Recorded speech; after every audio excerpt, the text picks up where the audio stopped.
I know my rights. You're going to jail. That's what HOA enforcer Karina, also known as Carola, yelled while frantically dialing 911 on my wife. What was the crime? Parking in our own driveway. Yes, you heard that right, our property. Despite already slapping us with a $450 fine, she clearly wanted more than just money. There's a terrorist in my neighborhood, she told the dispatcher. When the police arrived, they came in ready for a showdown. But all it took was my wife calmly handing over her ID, and suddenly everything changed. The color drained from Carol's face as the officers immediately apologized and quickly left the scene. What kind of ID makes police retreat? Drop your guesses in the comments. That same morning, at 5:30 a.m., Carol's phone lit up her dark bedroom with a new email notification. She scrambled to check it, hoping it was a message from her daughter Jessica. Instead, she read, "Mom, I've told you over and over, stop contacting me. I don't want my kids exposed to your toxic behavior. This is your final warning. Next time, I'm filing a restraining order." Carol's expression twisted into fury. First her ex-husband, now her own daughter turning against her. Everyone always did, eventually. But not this time. This time, they'd all learn what happens when you cross Carol Henderson. By 6:47 a.m., she was on my doorstep with her latest recruit, Tom Bradley. Both came armed with cameras, measuring tape, and enough paperwork to rival a law library. I was mid-design on a client's logo when the doorbell rang, not once, not twice, but 5 quick jabs like someone trying to tap out sauce. Groaning, I hit save and shuffled to the door, still in pajamas and slippers. Through the peephole, I spotted Carol, face frozen in what she likely thought was an authoritative scowl, more like someone who just bit into a hot sauce-drenched lemon. Tom stood behind her, nervously clicking photos of our porch. Across the street, Linda Wilson peeked through her curtains. Old Bob had paused his morning walk to watch the spectacle unfold. Everyone in the neighborhood knew the signs of another infamous Carol episode. I cracked the door open, doing my best to suppress my early morning grumpiness. We'd only been here 3 months. I still had hopes of keeping things civil. "Morning, Carol." "Tom, what can I help you with at this lovely hour?" Carol shoved a clipboard at me like it was a court summons. "Good morning, Alex. I'm here on behalf of the HOA. We've had several complaints about your property violating our rules." "Violations?" I blinked. "We just moved in 3 months ago." She gave me a smile sharp enough to slice concrete. "That's more than enough time to get familiar with the regulations, Mr. Thompson. First, your wife's car is parked 6 inches beyond the property line, encroaching on the community space. Second, your lawn is 3.2 inches tall. The limit is 3. Exactly. And third, your trash bin remained out for 2 hours and 7 minutes yesterday. That's 7 minutes over the allowed time." She rattled off the infractions like a police officer reading charges. Behind me, I felt before I saw her. My wife had this uncanny way of moving silently, always showing up when it mattered. Even in pajamas with her hair in a messy bun, she had a commanding presence. Maybe it was the way she stood balanced and alert, or how she instantly scanned the whole scene. Carol's posture, Tom's angles, the van parked 3 houses down. She didn't miss a thing. "Good morning, Carol," Maya said, her tone even and unreadable. "I think there's been a misunderstanding. Our driveway is privately owned. The vehicle isn't blocking any public space." Carol turned an impressive shade of purple. "The HOA rules are quite clear, Mrs. Thompson. I've managed this neighborhood for 5 years and I know every rule by heart. This kind of disrespect from newcomers is unacceptable," she said, 5 years like she'd been handed down a divine appointment. Meanwhile, Tom kept snapping photos of our mailbox, our lawn gnomes, even the welcome mat Maya's mother gave us. I watched as Maya tracked Tom's movements, her gaze tightening when he aimed the camera near our windows. "Maybe we could talk this through," Maya offered, stepping forward just enough to make Carol take a step back. "These issues seem minor. Surely we can settle them with a conversation rather than a broken bar." She glanced at the clipboard. "A broken bar, $4.50 in fines?" Carol let out a laugh, dry and cold. "No discussion necessary. Rules are rules. You people move in here thinking you can do whatever you want. But this is a respectable neighborhood. I've seen it before. Today it's parking, Tomorrow it's meth labs in the garage. I nearly coughed out my lungs. A meth lab? Carol, I'm a graphic designer. The strongest chemical in our house is my use espresso. But Carol wasn't listening. She was scribbling on her clipboard, muttering about preserving community standards and protecting property values. You'll receive the official citations by email shortly, she declared. And they'll be CC'd to all 127 homeowners in our association. Everyone needs to be aware of residents who refuse to comply. Then, turning sharply, she nearly plowed into poor Tom. Come on, Tom, we have 3 more violations to document before the board meeting. As they stormed off like they just conquered something important, I saw Sarah Mitchell quickly yank her curtains shut 2 houses down. For Sarah, this was just another Tuesday. For the past 2 years, Carol had made Sarah Mitchell her personal punching bag, racking up 73 citations against her. Everything from her daughter's bike being left on the lawn for 5 minutes to her cat allegedly giving menacing looks from the window. As Carol and Tom left our porch, Bob Wilson gave us a sympathetic nod before continuing his walk, while Linda had already ducked away from her window, probably firing off a detailed message in the neighborhood group chat. Maya silently watched them go, her face unreadable. I knew that look. I'd seen it whenever she was entangling a particularly difficult case at work. Focused, calculating. Well, she said softly, that was ...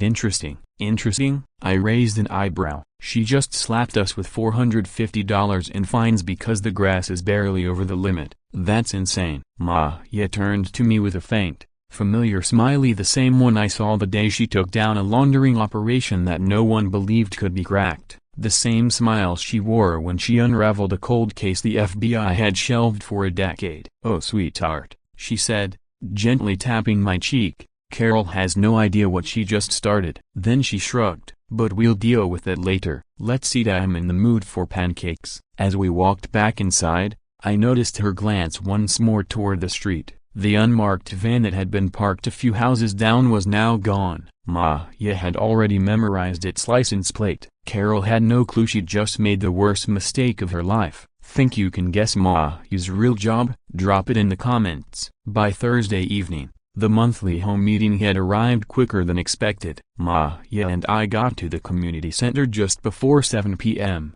and the place was already packed wall to wall. Someone whispered that attendance had hit 78%, unusually high for a standard meeting. The room buzzed with the kind of tension you feel right before something big happens. Carol sat at the head of the room like a monarch in full command. Her red power suit almost glowed under the unflattering fluorescent lighting. She had positioned the board members beside her like her own royal guard, and Tom stood near the entrance, snapping photos of everyone who came through the door. I spotted Linda Wilson clutching her purse in the middle row, casting nervous glances at the exits. Bob had smartly picked an aisle seat near the back, a seasoned move from a Navy vet who knew when a situation could turn. Sarah Mitchell, notably, was nowhere to be seen. After being humiliated with 73 citations and endless public embarrassment, she'd stopped showing up to meetings months ago. Her absence felt like a quiet indictment of Carol's rule. Carol began the meeting with 3 harsh bangs of the gavel.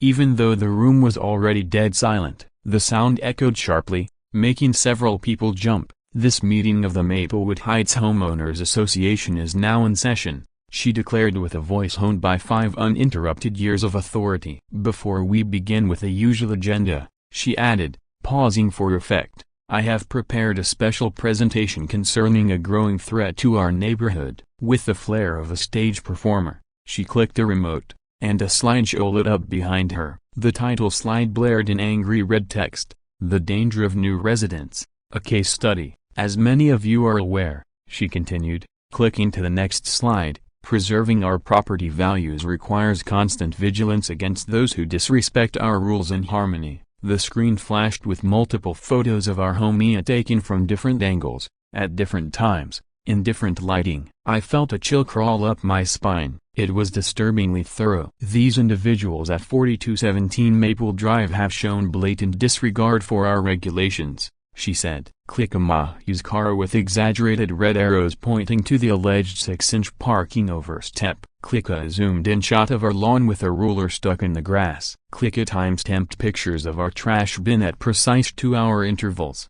It was obsessive, even creepy. Maya didn't flinch, but I could feel the quiet intensity radiating off her. When she sensed danger, her entire being sharpened, every muscle primed, every sense dialed in. In just 3 short months, Carol's voice climbed theatrically. These residents have collected numerous violations, but more importantly a broken bar. She paused, scanning the crowd. They've displayed secretive and suspicious behavior, the kind that threatens both the safety of our families and the integrity of our neighborhood. Murmurs rippled through the room. Parents instinctively pulled their kids closer. Older residents looked genuinely concerned, even the teens normally glued to their phone as a head perked up. Click a blurry photo of a black SUV in our driveway. Unidentified vehicles at strange hours. Click images of parcel deliveries. Click screenshots suggesting long absences. Click on accusations of refusing to participate in community life. And then, right in the middle of the tense silence, Mayu's phone buzzed, and not a soft vibration but a sharp, insistent alarm. Once, twice, then again. She glanced down at the screen, and I saw something shift in her expression. It was subtle but unmistakable. It was her serious fascia, the one I'd only seen when something real was going down. "I'm sorry," she said, standing smoothly and calmly. "This is urgent. I have to take it." Carol lit up like it was Christmas morning. "Oh, how convenient," she said, voice dripping with sarcasm. "Another so-called emergency." This kind of behavior is exactly what I'm referring to: rude, evasive, and suspicious. But Maya was already at the door, answering her phone. Her voice, though quiet, carried clearly through the hushed room. "Ladies and gentlemen, Adrian here. He's unstable." The room froze. Even the children stopped fidgeting. Through the cracked door, fragments of her conversation echoed back. "Yes sir, a broken bar. I understand, a broken bar. The witness is at risk tonight. A broken bar. No, they haven't caught on yet. A broken bar. I'll remain undercover for now. A broken bar." Then the door clicked shut behind her. Bob Wilson stiffened. His military instincts recognized the tone and phrasing of someone receiving operational orders. His eyes met mine across the room, and I saw the realization hit. Linda Wilson dropped her water bottle into her lap, frantically trying to mop it up with shaking hands. People around us were already pulling out their phones, typing in, "Agent Hayes FBI," and that was only the beginning. The loudest reaction came from Tom Bradley. He was so shocked that he dropped his phone, the crash breaking the stunned silence like an explosion. His face had drained of all color, and he just stood there, mouth flapping uselessly like a fish out of water. Carol was the first to regain composure, though her usual commanding tone was nowhere to be found. "Did everyone hear that?" she called out, her voice slightly shaky. "Agent, witness in danger, undercover." "I told you something was off about them." But something had changed in her expression, as something small but telling, a flicker of doubt. For 5 years, Carol had ruled this neighborhood with threats and technicalities. Now, she might have just stepped into a world she was entirely unprepared for. The door opened again. Maya walked back in, calm and composed, as if she'd only gone outside to get a breath of air. Every pair of eyes in the room tracked her silently as she returned to her seat beside me. In that moment, the way she moved, efficient, purposeful, alert, finally made complete sense. This wasn't just someone's spouse dealing with an overbearing hoe. Maya wasn't a typical suburban resident. She was a professional, operating undercover, and she had been here all along, right in plain sight. "Apologies for the interruption," she said, smoothly settling into her chair. "Please, carry on." Carol's mouth opened and closed a few times before sound came out. "See, carry on? You just who are you?" Maya tilted her head, feigning polite confusion. "Maya Thompson, we've met several times." "Carol, are you feeling okay? You look a little flushed." It was subtle, but the jab landed. Carol's face cycled through a gradient of reds before settling on a furious purple. "Don't play dumb with me," she shouted, all professionalism abandoned. Everyone heard Ida Agent Hayes. "You're some kind of..." But the words failed her. She sputtered, stammering like an engine coughing its last. "You think you're special? Well, I don't care if you're FBI. CIA, or the Queen of Bloody England. Around here, I'm in charge. Maya's expression stayed completely neutral, but I caught the faintest flicker of tension near her eyes. I'm just a citizen, she said calmly, one who's being harassed by her HOA president. If you're worried about a phone call I took during a public meeting, you're welcome to report it to the proper authorities. It was a polite response, but the implication was clear and everyone heard it. File a complaint against a federal agent? Even Carol wasn't that reckless. At least, that's what I assumed. But then Carol's face twisted into something close to rage. Tom, she snapped, making him jump. I want you to find out everything about her.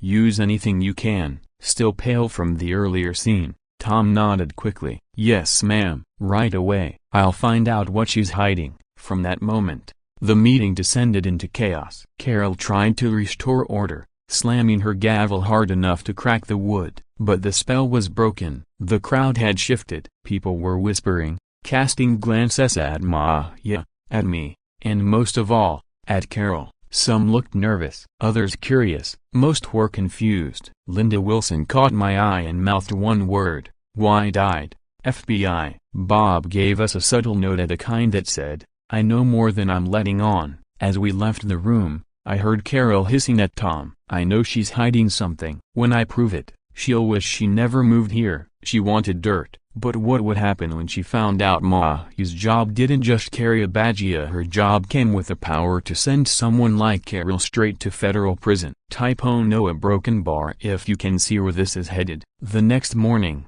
just as the sun crept over the rooftops, the surveillance began. Tom, desperate to earn the position Carol had dangled in front of him, had recruited 2 more people, unemployed 20-somethings lured by $50 a day and the promise of easy work. They thought they were being subtle. Maya spotted them before lunch. Blue sedan's been parked 3 houses down since 8 a.m., she said casually, watering the plants. And the guy in the cap? That's his 4th jog past the house. He should really pace himself if he plans on keeping up this act. She treated it like a joke. But I knew better. I'd been married to Maya for a decade, and I knew the signs. She was fully engaged now, every detail being recorded in her mind. Every move calculated. Tom's story turned out to be sadder than I first assumed. 8 months without work had worn him down to nothing. His tech startup had burned through investor cash and crashed spectacularly. His parents, who had refinanced their home to support him,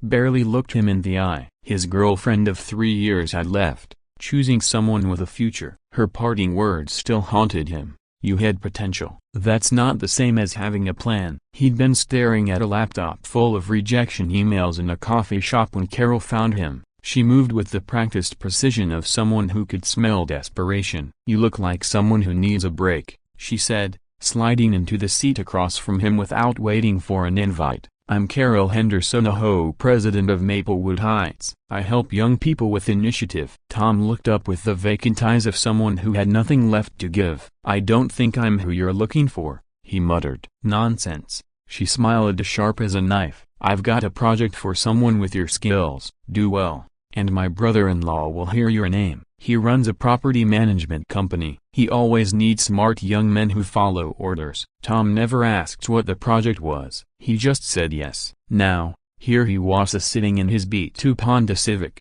parked legally on our street, watching our home from afar. Carol had drilled it into him.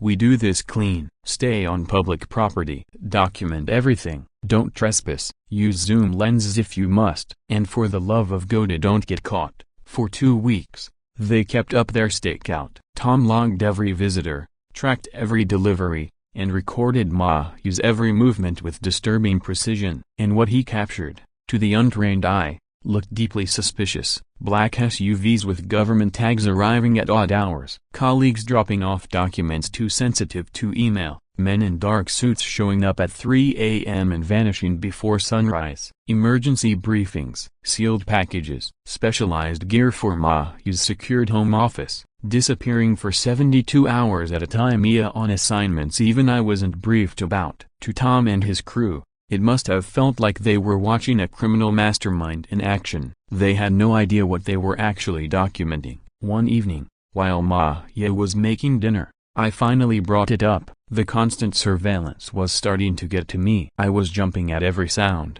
watching every passing car like it might be the next move in some twisted game. "Ma, yeah, we need to talk," I said quietly. "These people following us, the surveillance, yeah, what if they uncover your real work? What if they compromise one of your operations, or put you at risk?" She paused mid-chop, setting the knife down and turning toward me. For the first time since all of this began, I saw something unguarded in her expression, as something close to fear. Without a word, she picked up her phone and scrolled for a moment, then motioned for me to sit beside her. "Come here," she said gently. "I want to show you something." The photo she pulled up was old Maya standing beside another agent at what looked like a bureau picnic. They were both smiling, wearing FBI windbreakers, clearly off-duty. The man beside her had a warm smile, Latino features, and the kind of laugh lines that told you he used humor to survive difficult days. "This is Jake Martinez," she said, voice low but steady. "He was my first partner out of Quantico. Brilliant agent,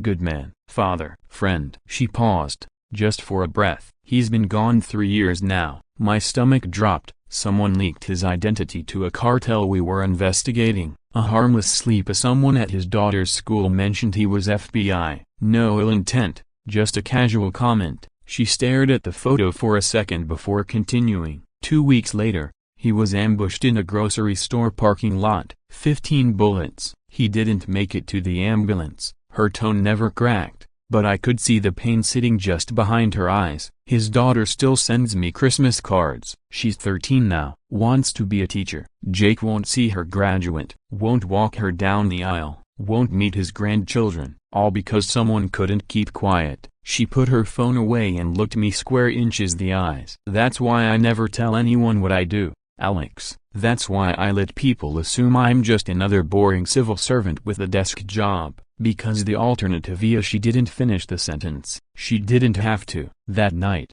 we slept in different rooms for the first time in our 10-year marriage, not out of anger, but necessity. You needed to make secure calls I couldn't overhear, and I needed space to absorb the weight of what she had just shared. Around 11 p.m., I heard the front door open. From my bedroom window, I watched her walk to the edge of the driveway. A man stood waiting. Even from that distance, I knew he was law enforcement. It was in the way he scanned his surroundings, a controlled, methodical. His arms were covered in sleeve tattoos, the kind that told stories likely commemorating missions most people would never hear about. They spoke quietly for 5 minutes. I couldn't hear the words, but I saw Maya hand him a manila envelope, which he tucked inside his jacket. They shook hands, then he left in a dented, dusty Cara, perfect for blending in. From the blue sedan down the street, I noticed the telltale flash of a camera lens. Tom must have thought he was being discreet with his night photography, but the glare on his windshield made him about as stealthy as a searchlight. The next day, I ran into Sarah Mitchell at the grocery store. She looked terribly pale, exhausted, and slightly trembling. "Alex, I need a word," she said urgently, glancing around as if Carol might spring out from behind the cereal aisle. She pulled me into the bakery section, empty at that hour. "I need to warn you about something," she said. "Carol keeps black files on people. Everyone. Real info, fake info, it doesn't matter. If she can dig it up or fabricate it, it goes in the file." She leaned in, whispering now. "She knows I had an abortion. I was 18. That was 20 years ago, Alex. Medical records are supposed to be private, but she found out." Her voice cracked. "She's hit me with 73 citations in 2 years. She wants me out, but I can't even sell as she's trashed my home's value with all the violations." "That's blackmail," I said, feeling sick. "That's illegal." She laughed bitterly. "You think I don't know that? But who's going to believe me over Carola, the proud, rule-abiding HOA president who's been protecting our property values for 5 years? She's smart, nothing in writing. Always careful, always with deniability." She gripped my arm tightly. "Get out, Alex, get out before she finds something on you or on Maya." That night, I told Maya everything Sarah had said. She didn't interrupt, but her expression grew darker and colder with each word. "Black files," she muttered when I finished. "She's playing a very dangerous game. That's blackmail, harassment, Extortion. That's a textbook RICO case. Just then, her phone buzzed with a message. She read it, then laughed softly. "What is it?" I asked. She held up her screen. Tom had submitted his surveillance report to Carol. It was filled with breathless commentary, dramatic photos, and outlandish conclusions and accusations of drug deals, secret meetings, and possible money laundering. He thought he'd uncovered a criminal conspiracy. If only he knew that the tattooed man was a deep-cover federal agent. Would he still be so eager to pass that footage to Carol if he understood what he'd really caught on camera? What do you think Carol's going to do with that evidence? Saturday morning came with an emergency home meeting notification that practically screamed Carol's excitement. The subject line read, "Urgent. Neighborhood safety threat, a mandatory attendance." She even hired 2 security guards in rental uniforms to stand at the entrance of the community center, hands on radios, ready for anything. The meeting was set for 2 p.m., but by 1:30, the parking lot was packed. Word had spread like wildfire. Carol had proof of criminal activity and was ready to expose it. Attendance hit 95%. The highest we'd seen in our entire 3 months in the neighborhood. Parents clutched their kids' hands. Retirees murmured nervously in corners. Even the teens, usually too cool for HOA dramas, showed up. You could feel the tension in the air like static. Carol stood at the podium in a black suit that looked more suited for a funeral than a neighborhood meeting. Maybe it was fitting. She just didn't realize it was hers. Tom stood to her left, laptop open, pretending to look competent despite the sweat visibly pooling at his collar. On her right stood one of the hired guards, and a security guard's hand hovered near his radio, eyes sweeping the crowd like he expected someone to charge the stage at any moment. "Thank you for coming on such short notice," Carol began, her tone heavy with manufactured gravity. "What I'm about to share with you is deeply troubling, but as your HOA president, it's my responsibility to protect this neighborhood from dangerous elements." She tapped her remote. A grainy photo filled the projection screen, clearly taken through a windshield in the middle of the night, blurry, poorly lit, and unmistakably amateur. "This image was captured 3 nights ago at approximately 11 p.m., she announced, her voice trembling with self-importance. "It shows a resident engaged in what appears to be an illegal exchange with a known criminal." Gasps swept through the crowd. Parents instinctively pulled their children closer. Carol advanced the slide, each more dramatic than the last.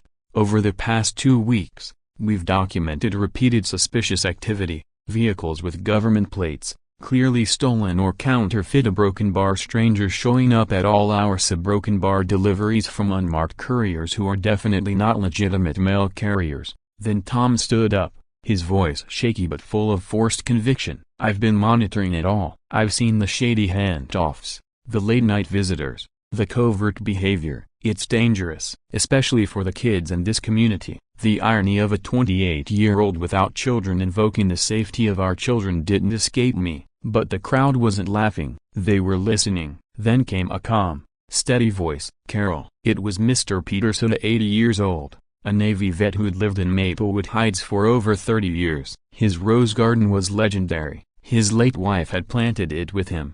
"I think we need to be careful before throwing around accusations like this," he said, his voice firm despite age. "These are our neighbors, not strangers. We need proof." Carol's face twisted like she'd bitten into something rotten. She left the podium and marched straight toward him, towering over his seated frame. "Mr. Peterson, with all due respect to your Macron v. You don't understand the kinds of threats that exist today. This isn't 1965. She loomed over him now. "Your roses aren't going to protect you from criminals. Maybe if you spent less time digging in the dirt and more time paying attention, you'd realize what's going on right under your nose. But you're too senile to see it. Flowers don't matter when there are terrorists living next door." The word terrorists dropped into the room like a grenade. Mr. Peterson's face grumbled, his shoulders sagged, tears filled his eyes. She hadn't just humiliated him, she'd trampled the one living memory he had of his wife.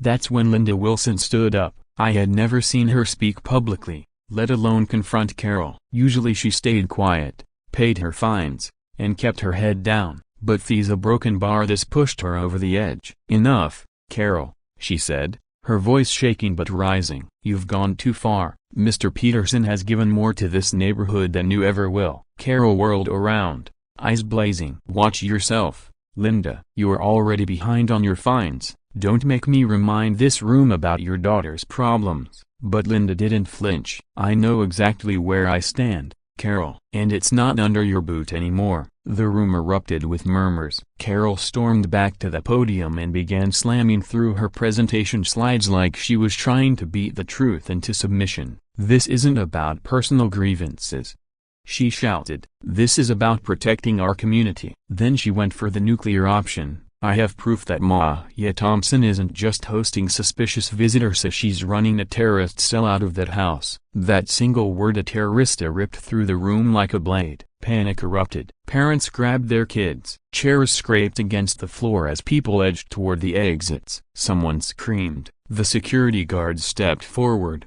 clearly unsure how to respond. "I'm calling 911, Carol screeched, yanking her phone out. "There's a terrorist threat at 4217 Maple Drive." She actually dialed 911. "What's your emergency?" came the operator's calm voice through the speaker. "This is Carol Henderson, HOA president of Maplewood Heights. I have credible evidence of terrorist activity at 4217 Maple Drive. The suspect is armed and dangerous. We need law enforcement here immediately." Minutes later, sirens echoed through the neighborhood. 2 squad cars rolled up outside with lights blazing and tires squealing. Officers stormed into the community center, hands resting on holstered weapons. The lead officer, a tall man with sergeant stripe, approached the podium. "Ma'am, we received a report of terrorist activity." Carol jabbed a finger at Maya like she just solved a murder. "That's the one, Maya Thompson. She's had secret meetings, odd visitors. She claims to be a federal agent. She's dangerous." The sergeant turned to Maya. "Ma'am, I'm going to need to see some ID." Maya stood slowly, measured and calm. "Of course, officer. I'm reaching into my purse now, just for my wallet." "That okay?" He nodded, hand still hovering near his holster. Maya pulled out her wallet and handed him a set of credentials. He glanced at Thema and everything changed. His face went pale. "Agent Hayes," he said, now addressing her with military-grade deference. "Yeah, broken bar, I apologize. Clearly this was a false report. We'll take care of it immediately." Then he turned on Carol. "Ma'am, making a false report of terrorism is a federal offense. Falsely accusing a federal agent is even worse. You're extremely lucky Agent Hayes is choosing not to press charges for now." Carol's jaw dropped. "Boucher, she's lying. Check again." "Arrest her." The officer didn't even look back. "Once again, our apologies, Agent Hayes. We'll be sure the report reflects that this call was unfounded." And with that, the officers turned and left. The room exploded. Everyone started talking at once, eyes wide as they stared at Maya, now clearly not just Maya from down the street. Carol stood frozen at the podium, her face an alarming shade of purple. Tom's phone dangled in his hand. He had completely stopped recording. The police had just apologized to Maya and walked out, and Carol had just set herself on fire in front of the whole neighborhood. The officers had left faster than anyone expected, and now Carol faced the one truth she could no longer ignore. She couldn't weaponize the police against a federal agent. The next 24 hours unfolded in a blur of movement, preparation, and quiet intensity. Our house transformed into what I jokingly called Operation Justice Central. Maya corrected me. It wasn't an operation, just a long overdue reckoning. I spent the night crafting a presentation that would make a federal prosecutor weep with joy. Slick visuals, bulletproof timelines, cross-referenced evidence. I used every design skill I had, while Maya guided the structure with the practiced mind of someone who'd taken down cartels with less intel. As I worked on slides, she made phone calls. I could only hear her side of the conversations, but the tone was always the same, measured, confident, commanding. "Yes, it's time. Bring everyone." Another call. "All units stand by for my signal." And finally, "Tomorrow, we end this." Around 10 p.m., the doorbell rang. Sarah Mitchell stood there, hugging a box like it was filled with her soul. "I've been waiting 2 years for someone strong enough to help me fight back," she said, carrying the box into our living room. Inside were 73 citations, every letter, every threatening email, Every photo. She pulled out a USB drive and held it like it was evidence in a trial. "This one's gold," she said. Carol taking envelopes from the landscaping company she forces everyone to use. They kick back 20%. "I've documented everything." An hour later, Linda Wilson arrived, quiet but determined, carrying a manila folder that nearly made me cry. She placed it gently on the table. Medical records, therapy notes, prescription receipts. Emily tried to take her own life last month. Her voice was barely audible. Carol's finesse, a broken bar, the humiliation, a broken bar. "She broke my baby, but now I have the proof." Just before midnight, Bob Wilson showed up. "I'm 68, he said calmly. "Fought in 3 wars, survived cancer, buried my wife. I'm not scared of a bully in a red pantsuit. What do you need me to do?" By dawn, we had a case even the most hardened defense attorney would have struggled to refute. A $47,000 in missing HOA funds. 12 families forced out through coordinated harassment. A shady contracts awarding inflated deals to her brother-in-law. A documented pattern of financial extortion, emotional abuse, and targeted intimidation. Carol didn't run a neighborhood, she ran a criminal enterprise. And Maya combed through it all like a federal agent building a Rico Kazi broken bar because she was. "This is airtight," she said. "But facts prove corruption, stories prove cruelty. We need both." And we had both. Meanwhile, Carol was spiraling. According to neighbors, she tried to cancel Monday's home meeting only to find herself boxed in by the very bylaws she loved to weaponize. A 72-hour notice was mandatory, and she hadn't given it. She called emergency board sessions, but 2 of the 5 members had suddenly become unavailable. Even her lawyer had gone silent after Maya, though she never confirmed. Ita informed him of the pending federal charges related to Carol's false terrorism report. Then at 3 a.m.,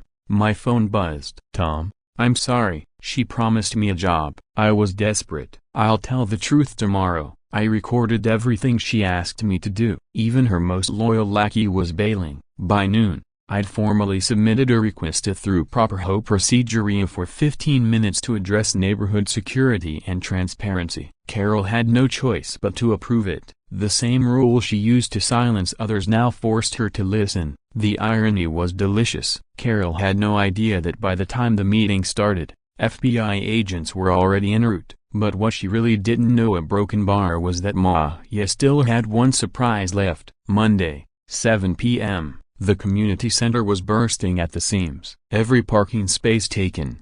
Cars lined the surrounding streets. Inside, the crowd spilled into the aisles, doorways, and even stood pressed against the walls. 100% attendance. Every single household was there. The atmosphere crackled like a courtroom awaiting a verdict. Carol sat at the head table, dressed in the same red power suit she'd worn to her very first meeting as presidenta, only this time, it looked less like armor and more like a relic. Her hands trembled as she rifled through her notes. Her foundation couldn't quite mask the fatigue around her eyes. She had tried to stage the room at Tom on one side, 2 security guards posted near the exits, but even her own muscle looked unsure, like they'd bet on the wrong side of history. Then I stood. I connected my laptop to the projector. The first slide appeared on the screen behind me, simple, stark, and impossible to ignore. Carol Henderson stole $47,000 from all of us. Gasps filled the room like a wave crashing against rock.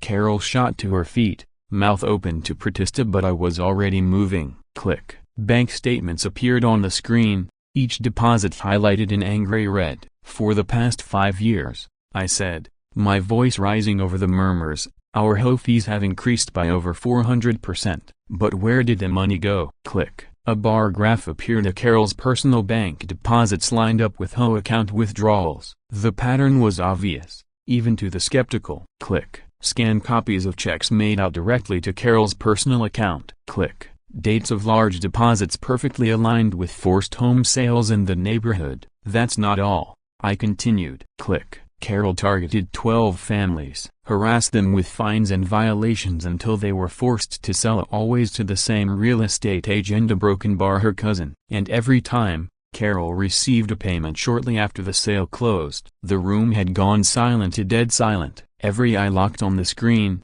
on me, on her. And then I played the video. Grainy, but clear enough to be damning.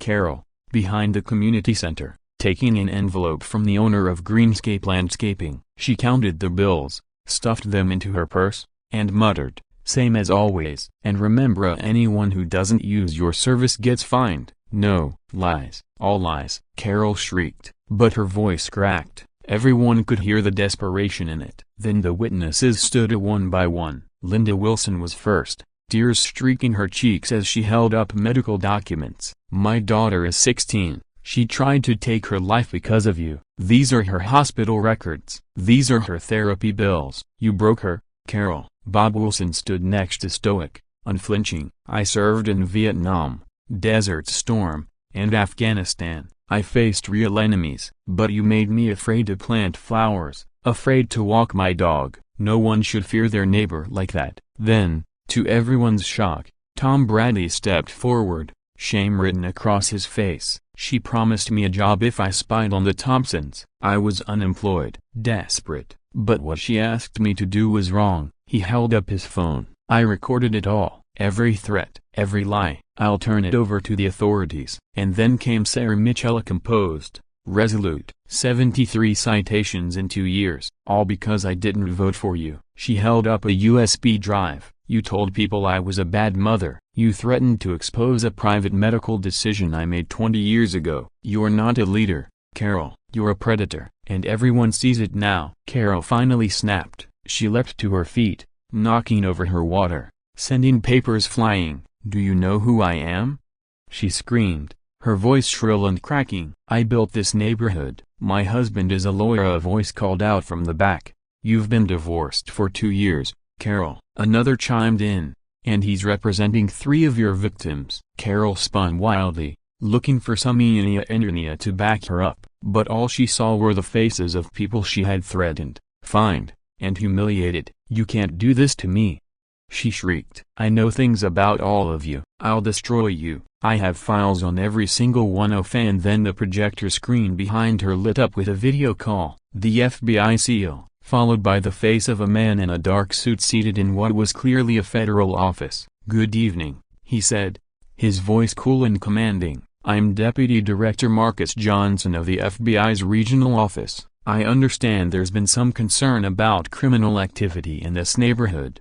There's been some confusion about one of our agents," Deputy Director Marcus Johnson said. The room froze. Even Carol stopped mid-scream. "Maya Hayes," he continued, "is one of our most decorated senior agents. She has been residing in your neighborhood as part of a sensitive federal investigation. Mrs. Henderson's actions, including filing a false terrorism report, conducting illegal surveillance, and attempting to expose Agent Hayes' identity, have jeopardized an active operation and endangered lives." Carol stumbled back as if the words had physically hit her. "No, this isn't happening." A broken bar, but it was happening. The doors to the community center swung open with crisp timing. 2 FBI agents entered first, badges clearly displayed. Behind them came 2 IRS criminal investigators, each carrying a box overflowing with files. They moved with calm authority, ignoring the stunned crowd. The lead FBI agent stepped forward. "Carol Henderson," he said, "you're under arrest for obstruction of justice, filing a false terrorism report, and interfering with a federal investigation." One of the IRS agents added, "We're also charging you with $47,000 in unreported income and tax evasion over a 5-year period." Carol did what every guilty person in denial does. She ran. She shoved past her chair, stumbled over Tom's foot, and made it 3 whole steps before the agents caught her effortlessly. They cuffed her while she screamed, "My husband is a lawyer. He'll sue all of you. This is illegal. I know my rights." The FBI agent didn't even blink. "Ma'am, you're divorced. Your ex-husband actually gave us some of this evidence. He's been documenting your activities for years." That's when Sarah Mitchell rose from her seat like a storm finally breaking. 73 citations, Carol, she shouted. "How does it feel to finally be on the other side?" The room exploded. Applause, cheers, tears, neighbors hugging each other like survivors. A 5-year nightmare was ending in real time. Maya stood quietly and walked forward. She stopped in front of Carol, now being escorted out in cuffs, and gave her a crisp, formal salute. It wasn't mockery, it was for the badge. for the oath, for justice. Carol was headed to federal prison. But that wasn't the end of the story. 3 months later, the neighborhood looked like an entirely different place. Carol's house sold at 40% below market value. The one time her tyranny actually hurt property prices. The local news had a field day.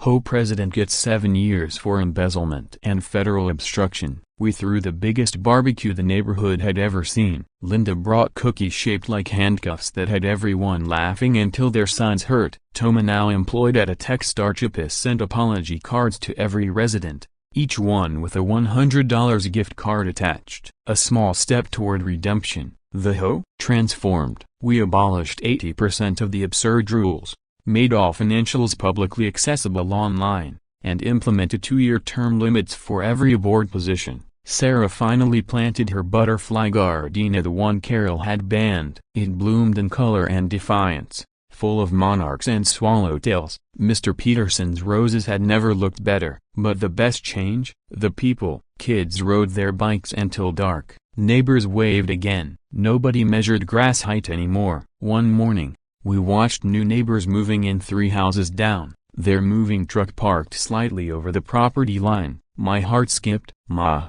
saw me tense and chuckled. Relax. I'm retired from that kind of drama. The movers adjusted their truck. I exhaled. Maybe we should move, I said, half joking. She wrapped her arms around me from behind. After everything we went through, this is our home now. And that's how our neighborhood learned a simple rule. Never call the cops on someone who checks their locks 3 times, especially if they're FBI. If you have a Karen in your neighborhood, share this video. Maybe they'll learn something. Like, subscribe, and drop a comment below. Are you Team Maya or Team Karma?